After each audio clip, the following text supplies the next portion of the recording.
Hello everyone, and welcome back to your daily government and financial news update. As always, I'm interested in hearing your thoughts on everything, and I wanted to thank everyone for giving my videos likes and sharing them, as that certainly helps push these videos out to other people. Okay, so starting today's video out on an extremely important public health announcement, the World Health Organization on Thursday is warning people not to attack monkeys amid the recent monkeypox outbreak. This following at least 10 monkeys in Brazil being rescued, showing signs of intoxication or having been harmed. I think it's safe to say that people have indeed gone bananas. In some other news, former President Donald Trump is now calling for the documents related to the FBI raid of his home in Mar-a-Lago to be released. In a post on his social media, he wrote, "Not only will I not oppose the release of the documents related to the un-American, unwarranted, and unnecessary raid and break-in on my home in Palm Beach, Florida, Mar-a-Lago, I'm going a step forward by encouraging the immediate release of those documents, even though they have been drawn up by radical left Democrats and possible future political opponents who have a strong and powerful vested interest in attacking me, much as they have done for the last 6 years." Yesterday, Attorney General Merrick Garland also admitted to personally approving the search warrant on Trump's home. Federal law, long-standing department rules, and our ethical obligations prevent me from providing further details as to the basis of the search at this time. There are, however, certain points I want you to know. First, I personally approved the decision to seek a search warrant in this matter. Second, the department does not take such a decision lightly. Where possible, it is standard practice to seek less intrusive means as an alternative to a search and to narrowly scope any search that is undertaken. Third, let me address recent unfounded attacks on the professionalism of the FBI and Justice Department agents and prosecutors. I will not stand by silently when their integrity is unfairly attacked. The men and women of the FBI and the Justice Department are dedicated, patriotic public servants. Every day, they protect the American people from violent crime, terrorism, and other threats to their safety while safeguarding our civil rights. They do so at great personal sacrifice and risk to themselves. I am honored to work alongside them. This is all I can say right now. More information will be made available in the appropriate way and at the appropriate time. After speaking, Garland would leave the podium without answering any further questions from the press. Typical. Thank you. Attorney General, the former president said this FBI agents?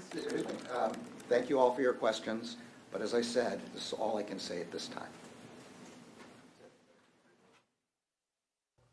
Reportedly, Trump's security team watched security footage as the raid was going on, and even though it hasn't been completely released to the public, we were able to find never-before-seen leaked footage of some real weirdos within the FBI going through Melania Trump's closet. Comment below if you get the reference. Now apparently, they're saying that Trump may have had our nation's most sensitive nuclear secrets within his home, but my question is, if that's the case, why did they wait 1.5 years to retrieve them? To many, this is just a tad bit suspicious. I mean, what's next? Trump hiding the nuclear button under his bed? Well, who knows, but now moving into some other news, where gas prices are now below $4 per gallon on average for the first time since March, and according to AAA, has fallen for the last 58 straight sessions. A big reason for this is a huge drop in demand, as according to a new survey by AAA, 64% of drivers have made significant changes to their driving habits as a response to the higher prices in gas. 88% of that portion have been reportedly driving much less, and the other responses included combining errands, reducing shopping or dining out, delaying major purchases, postponing vacations, among other things. So I am curious what all of you guys are doing to offset the higher price in gas. Are you also trying to drive less to avoid having to fill up at the pump more often? What strategies are you personally using to drive fewer miles during these times? Now, according to Democratic Senator Ed Markey, this is a really smart guy who we should definitely be paying attention to. There's absolutely no reason why we should have to pay $4 or $5 for our gasoline when we could simply just buy an electric vehicle. I mean, common sense, right? And man, I'm really glad he brought that to our attention. I mean, why are we all paying this much for gas when we could just go out and buy an EV where the average cost, after all, is only $67,000? We are going to ultimately say to the American people, there's no reason why you have to pay $4 or $5 a gallon for gasoline when you can have an all-electric vehicle that averages 75 cents for your payment for your all-electric vehicle to be able to move you anywhere you want in our state or in our country. Now, for those fortunate enough to buy an electric vehicle once the Inflation Reduction Act passes within the next few days, you will be able to receive a tax credit worth up to $7,500 for new electric vehicles. And for those who decided to buy a used EV, you'll be able to receive a tax credit of up to $4,000. So while this tax credit could be extremely helpful to high-income earners who can afford these EVs, it doesn't necessarily help those Americans who need it the most. Other than the $7,500 tax credit being handed out to the wealthier Americans, officials in San Antonio, Texas are currently considering a stimulus program that would help all of their residents, where in total $50 million would be used to provide rebates to customers.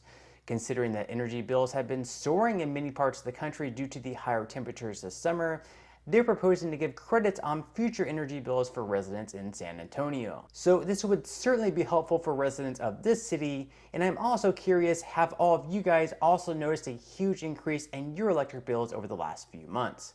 If so, have you made any changes to your daily lifestyle in hopes of reducing your use of electricity, such as perhaps raising the temperature in your house or anything else? Let me know in the comments section below.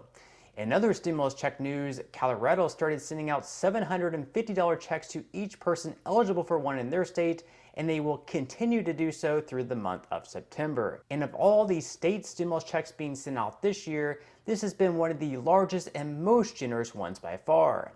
If you're a resident of Colorado, let me know in the comments section below.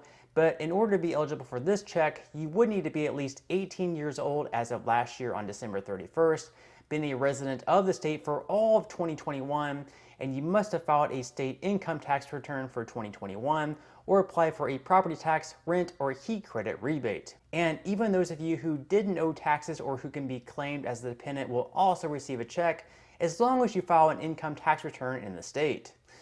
Okay, now moving into some money news, where stocks started the day out strong yesterday, but then fell off later in the day, with the S&P 500 falling slightly by 0.07%, the Dow Jones slightly in the green by 0.08%, and the Nasdaq falling by 0.58%.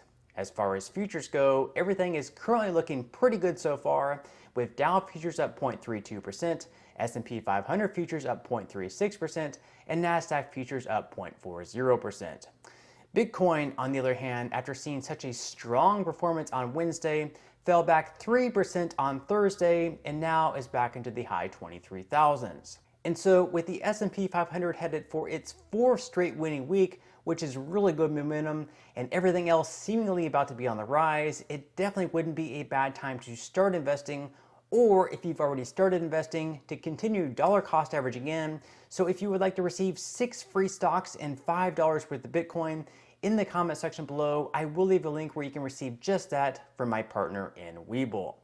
And even if you don't feel like investing at this time for whatever reason, once you receive the free stocks, you can always sell them for what they're worth and transfer that money right back to your bank account. Now, in total, you should be receiving a value of right around $50 or more. Some people have received over $3,000 in the past, which will be taxable, but you can think of that as just some free extra money with just a few minutes of work. But on that note, I'm going to go ahead and wrap up this video. If you enjoyed the content in today's video and you would like to see more like it, I would encourage you to give this video a like. I do thank everyone that does that and who shares my videos. Also, subscribe to my channel and make sure to ring the notification bell. That way you won't be missing any of my future videos. And until next time, I hope you have a wonderful rest of your day, and I'll see you in the next video.